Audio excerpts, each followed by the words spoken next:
ഒരു വർഷം നീണ്ട ആസൂത്രണത്തിനൊടുവിലാണ് മലപ്പുറം പെരിന്തൽമണ്ണയിലെ സ്വർണ്ണ കവർച്ച പ്രതികൾ നടത്തിയത്.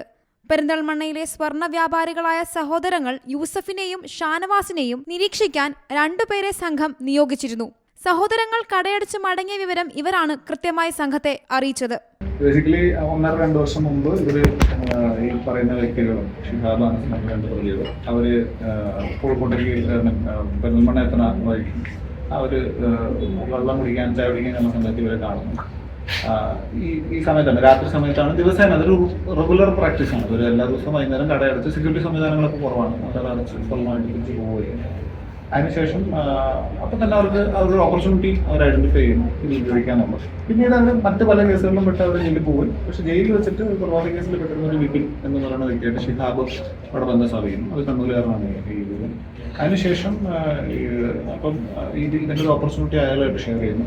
പിന്നെ ഈ പുറത്തിറങ്ങിയ ഷിഹാബ് പുറത്തിറങ്ങിയതിന് ശേഷം ഷിഹാബിൻ്റെ തന്നെ അനസും ഷിഹാബും ഇവർ രണ്ടുപേരുമാണ് ഈ ആദ്യം ഐഡന്റിഫൈ ചെയ്യുന്ന ആൾക്കാർ. അവര് പരസ്പരം ഇവനായിട്ട് സംസാരിച്ച് ഓപ്പറേറ്റ് ചെയ്യാനുള്ള തീരുമാനം. കവർച്ച നടത്തി സ്വർണവുമായി മടങ്ങിയ 4 പേരടങ്ങുന്ന സംഘത്തെ തൊട്ടടുത്ത ദിവസം തൃശൂരിൽ നിന്ന് പോലീസ് പിടികൂടിയിരുന്നു. ഇവരിൽ 2 പേരെ കസ്റ്റഡിയിൽ വാങ്ങി ചോദ്യം ചെയ്തതിൽ നിന്നാണ് ആസൂത്രിതമായ കവർച്ചയുടെ ചുരുളഴിയുന്നത്. പോലീസിന്റെ കൃത്യമായ നീക്കത്തിലൂടെ നഷ്ടമായ സ്വർണത്തിൽ പകുതിയിലേറെ ഭാഗവും കണ്ടെടുക്കാനായിട്ടുണ്ട്.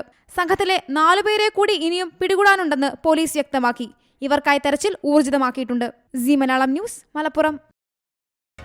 പുതിയ വാർത്തകളും വിശേഷങ്ങളും ഇനി വിരൽ തുമ്പിൽ. എല്ലാ ഡിജിറ്റൽ പ്ലാറ്റ്ഫോമുകളിലും ഇപ്പോൾ സി മലയാളം ന്യൂസ് ലഭ്യം.